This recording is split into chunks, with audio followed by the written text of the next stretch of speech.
rue en sable de Niamey. Et on peut voir les magnifiques gaos de Niamey qui sont très très vieux. Ici, là.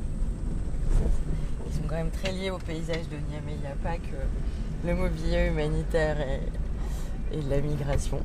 Il y a aussi les grands gaos.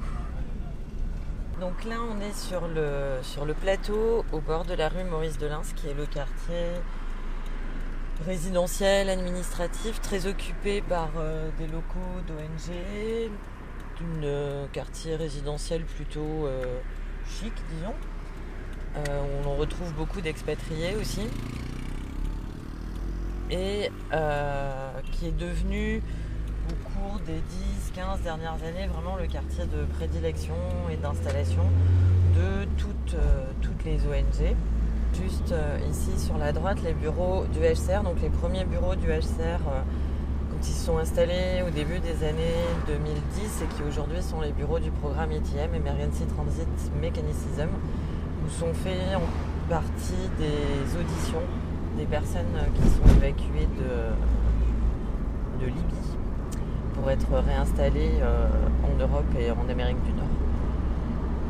Et donc c'est un quartier où il y a toute une architecture qui a changé. Il y a des immeubles en fait comme ici, qui poussent. Ça fait une dizaine d'années à peu près qu'on rase les vieilles villas.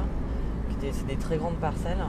Et qu'on construit des immeubles qui deviennent des immeubles de bureaux et qui sont très souvent justement alloués des projets, des organisations internationales, différentes, dont un certain nombre d'entre eux ont bien sûr trait à la question migratoire.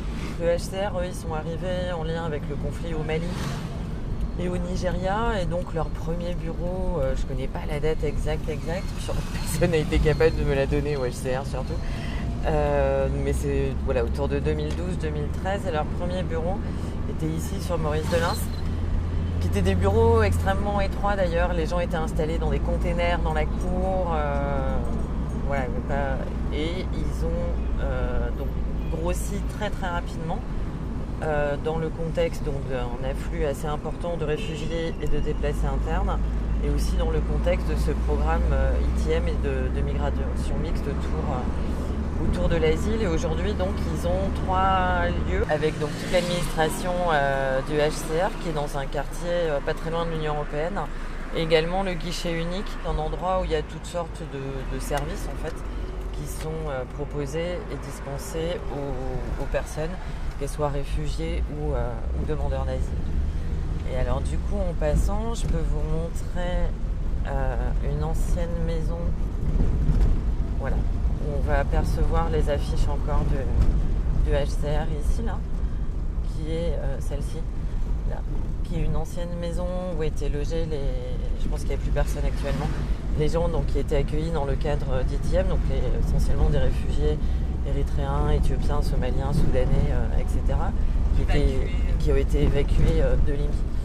Il y a tout un ensemble de mobilier urbain autour des pancartes en fait à Niamey, de toutes les pancartes de projets, d'institutions, qui finalement donnent le ton de ce qui se fait en matière de développement, en matière d'humanitaire, et surtout donnent une idée de l'ampleur de toute cette aussi économie du développement et de l'humanitaire, qui, en tout cas en termes de...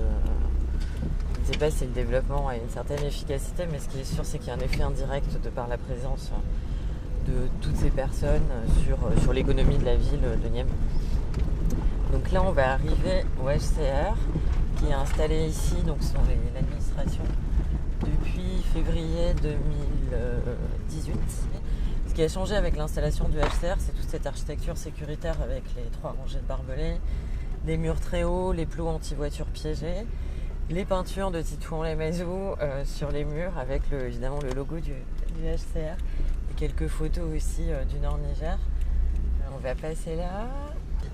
Donc, il y a toujours des petits panneaux, toute une signalétique en fait qui change le paysage urbain, qui fait évoluer aussi le paysage urbain en fonction qu'est-ce qui est le plus présent. Est-ce que c'est la sécurité alimentaire? Est-ce que c'est la sécurité tout court? Est-ce que c'est les migrations? Voilà, au fil des années, on voit comme ça des changements au travers notamment de cette signalétique. Bon, le guichet unique, comme il y a de l'accueil de public, etc., il y a moins de sécurité que dans d'autres bâtiments. À l'arrière, il y a une cour avec des algécos, c'est-à-dire des formes d'occupation un petit peu précaires et temporaires. Les algécos servant notamment pour les auditions des demandeurs d'asile. Je pense qu'on a bien les chèvres, là. Donc ce qu'on va voir là, devant une toute petite gare routière, on n'a aucune explication sur le choix du lieu. C'est un container mis en place par l'EIM qui est un lieu pour ce qu'on appelle, parce que l'EIM appelle les programmes de mobilisation communautaire, les mobilisateurs communautaires, ou MobCom. Et donc c'est un container en fait où les migrants peuvent venir se renseigner sur le voyage, les conditions de voyage, etc. C'est un programme de sensibilisation auprès des migrants et des jeunes. Voilà, on le voit ici, le container, donc avec l'ampoule qui est vert. Il y a un numéro également de téléphone, c'est pour appeler. C'est vert, c'est pas bleu. Il y a de manière assez simple le logo de l'OIM, mais disons que l'institution OIM n'est pas mise en avant dans ces éléments de mobilisation communautaire.